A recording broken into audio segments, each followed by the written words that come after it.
অনেকে নিজের অবস্থান নিয়ে সুখী না, এরকম আছে না নাই? আল্লাহ আমার এটা দিল না রে, ওইটা দিল না রে, পাইলাম না রে, কিচ্ছু হয় না, কি করব জীবনে, হতাশ। আসলে আছে কিন্তু অনেক, কিন্তু শুকরিয়া নাই, ডাকাত, ঠিক কিনা? নিজের অবস্থান নিয়ে সুখী না, কিন্তু অনেক লোক আছে তারা আপনার অবস্থানে পৌঁছতে চায়।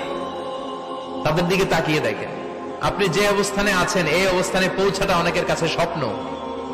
তারা প্রতিনিয়ত সংগ্রাম আর স্ট্রাগল করে যাচ্ছে আপনার অবস্থানে পৌঁছতে, আর আপনি এটা নিয়ে সন্তুষ্ট না।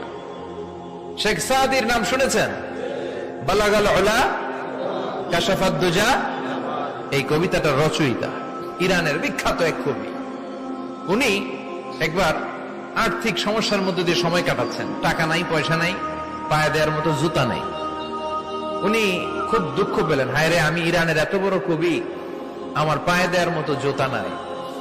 দুঃখ ভরা মন নিয়ে রাস্তায় হাঁটতে বেরোলেন। হাঁটতে হাঁটতে হঠাৎ দেখলেন একটা লোক শুয়ে শুয়ে কাঁদছে, ওই লোকটার দুইটা পাই নাই, পাই নাই। উনি সেজদায় পড়ে গেলেন, আল্লাহর কাছে ক্ষমা চাইলেন, আল্লাহ অনেক দিয়েছ, শুকর আলহামদুলিল্লাহ। এজন্য যেই পরিস্থিতিতেই থাকি না কেন আমরা কি পড়বো?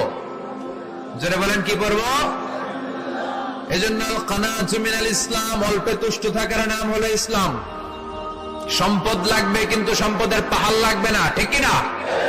অল্প খান, অল্প পড়েন, অল্প জামান, অল্পের ভেতরে বরকত ঢুকাইয়া দিছে কে?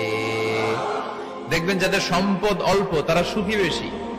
জরিপে এটা দেখা গিয়েছে, অনেক সার্ভেতে এটা এসেছে, যারা সম্পদশালী এরা দুঃখী বেশি, এদের দুঃখ বেশি, টেনশন বেশি। খুব স্বাভাবিক, টাকা যার বেশি রোগ তার বেশি, টাকা যার বেশি টেনশন তার বেশি, টাকা যার বেশি ঘরে শান্তি তার কম। আছে না নাই? ঘরের ভেতরে অশান্তি, ছেলে কথা শোনে না, ছেলে টানে গাঞ্জা, মেয়ে করে পরকিয়া। আছে না নাই? স্ত্রী কথা শোনে না, ভালোবাসা নাই, ঘরটা জাহান্নামের টুকরা। রোগ বালাই, এক একটা হসপিটাল বিল পরিশোধ করতে মাসে 5 লাখ 10 লাখ। আছে না নাই? কিছু খেতে পারে না, ডাক্তার একেবারে ডায়েট মেনু বেঁধে দিয়েছে। ডায়েট, ভেরি ডায়েট মেনু, এটা এটা এটা এটা কিছুই খাবেন না, শুধু গরু খাবেন না, খাসি খাবেন না, চিংড়ি খাবেন না, খালি ঘাস খাবেন। ইচ্ছে মতো ঘাস খাবেন, মানে ঘাস জাতীয় যত আইটেম আছে সব খাবেন। শাক খাবেন, সবজি খাবেন, সালাদ খাবেন। গরু, চিংড়ি, মুরগি, গোশত, ইলিশ কিছু খেতে পারে না। তাহলে রোগ বেশি, খাওয়ার মজা নাই, ঘরে সাংসারিক শান্তি নাই, খালি ব্যারাম আর ব্যারাম, ঠিক কিনা? কিন্তু সম্পদের পাহাড় ঘটেছে। আর অল্প যারা খায়, অল্প পড়ে, রিক্সাওয়ালা, কুলিওয়ালা, অল্প বেতনের চাকরি, কিন্তু হক হালালি মেনে চলে, দেখবেন শান্তি আছে অনেক। হ্যাঁ, বাসা ভাড়া দেয়, ফ্যামিলি চালায়, বাচ্চাদের স্কুল বিল, এরপরও মাস শেষে 1-2 হাজার টাকা হাতে থেকে যায়। আর ওর প্রতি মাসে 10 কোটি টাকা ইনকাম, তারপরও ব্যাংকের ঋণ আছে না নাই? সুখ কারে বলে? কিভাবে আপনি সুখকে ডিফাইন করবেন?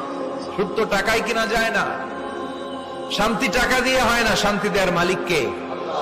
শান্তি আছে অল্প খেয়ে শুকর করার মধ্যে, শান্তি আছে আলহামদুলিল্লাহর মধ্যে। চিল্লায় বলেন, ঠিক কিনা? এজন্য অল্প খাবো, অল্প পড়বো, অল্প জামাবো, অল্পের ভেতরে বরকত দিয়েছে কে? দেখেন, ধনী ভাইরা খেতে পারে না, কিন্তু রিক্সাওয়ালার কি সমস্যা হয়? রিক্সাওয়ালারা সব খেতে পারে। কুলিওয়ালা, দিন মজুর, এরা একেবারে স্লিম, সুঠাম দেহি, মেদহীন পেট, পেটে কোনো মেদ নাই, ভুড়ি নাই। আর কোটিপতিদের মেদ আসারা নাই, এত বড় বড় পেট, ঠিক কিনা?